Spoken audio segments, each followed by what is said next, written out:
Ada yang menarik dari temuan Profesor Richard Rummel ya dalam buku Good Strategi, Bad Strategi maupun diceritakan ulang sebagian di buku The Crux ya. Dia bilang begini, sebagian besar perusahaan itu tidak punya pemahaman yang jelas tentang strategi. Akibatnya mereka mencampur adukan antara strategi, kalimat bijak, sama goal. Misalnya gini, ada yang ditanya, what is your strategy? Bisnis ya, strategi bisnis. Dia bilang gini, strategi kami adalah memberikan pelayanan sebaik-baiknya. Nah itu kan intent ya, itu kan niat, objektifnya. Ada juga yang bilang gini, strategi kami adalah kami berkeyakinan sesulit apapun tantangan selalu ada solusi. Kayaknya kan keren, kan itu kan wisdom word, kalimat bijak untuk memberi pengharapan. Ada lagi tanya gini, so what is your strategy? Our strategy is kami selalu gembira di dalam bekerja. Ini strategi, intent atau pendekatan? Yang pendekatan itu. Ada lagi yang bilang gini,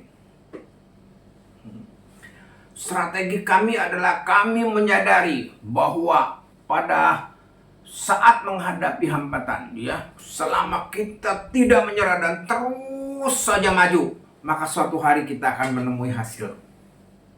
Very nice word, tapi bukan strategi. Ada lagi, karena pemahaman strateginya nggak jelas, jadi dia waktu bikin redaksi itu apa-apa dikasih ke kata strategis. Bla bla bla bla bla strategis, bla bla bla bla bla strategis. Jadi mubazir di satu kalimat dianggap menjadi rumusan strategi dengan membanjiri diksi kata strategis. Padahal kan bukan di situ, ya kan? Jadi apa hal yang bisa membantu kita supaya kita punya strategi yang tepat? Yang harus kita bawahi, strategi itu fungsinya hanya sebagai wahana untuk membantu kita mencapai tujuan. That's it. Kalau dia tidak bisa menjadi wahana, nggak ada gunanya. Mendingan trial error. Nah, waktu membuat racikan atau ramuan strategi bisnis, perhatikan 3 hal berikut ini. 1, strategi harus bisa menjawab our biang kerok, our core problem ya. Apakah itu tantangan atau kesempatan yang mau kita sikat, rebut sebelum diambil orang dan kita kelelep kalau nggak ngambil. Itu 1. Jadi identifikasinya jelas. Jangan sampai kita kacau. Ya, simptom dianggap core, bukan ya. Core isunya apa?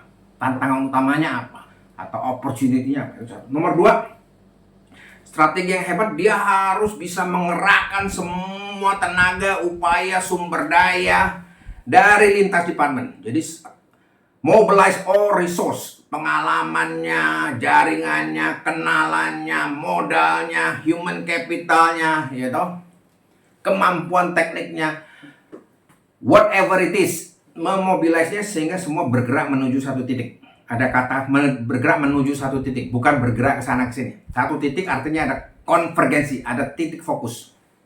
Jadi strategi yang benar itu memetakan desain peran dan kontribusi masing-masing orang atau departemen itu secara jelas. Sehingga orang bisa bilang, itu jadi ada kontribusi saya. Nah, kalau semua orang bisa ngomong gitu, saling melengkapi, saling reinforce, memperkuat, gitu. Sumber daya A, sumber daya B, saling diperkuat jadi kayak laser. Nomor 3, kalau desain strategi, harus bertumpu pada kekuatan intrinsik perusahaan. Jadi kalau kita bikin strategi nggak ada kekuatannya, terus buat apa? Kuda-kuda kita apa? Jadi 3 hal itu, kemudian rancang kalimatnya pakai kata kerja, jangan lebih dari 10 kata.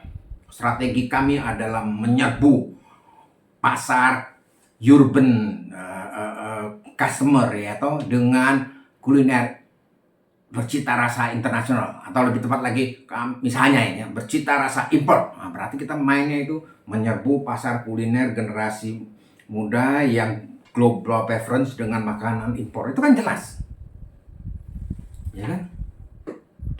Nah, sehingga orang tahu bagaimana kontribusinya. Yang bikin toko outletnya, desainnya dia tahu, yang rekrutmen dia tahu siapa yang mesti direkrut, makanan apa yang mesti di-purchase atau di waralaba dia tahu. Jelas.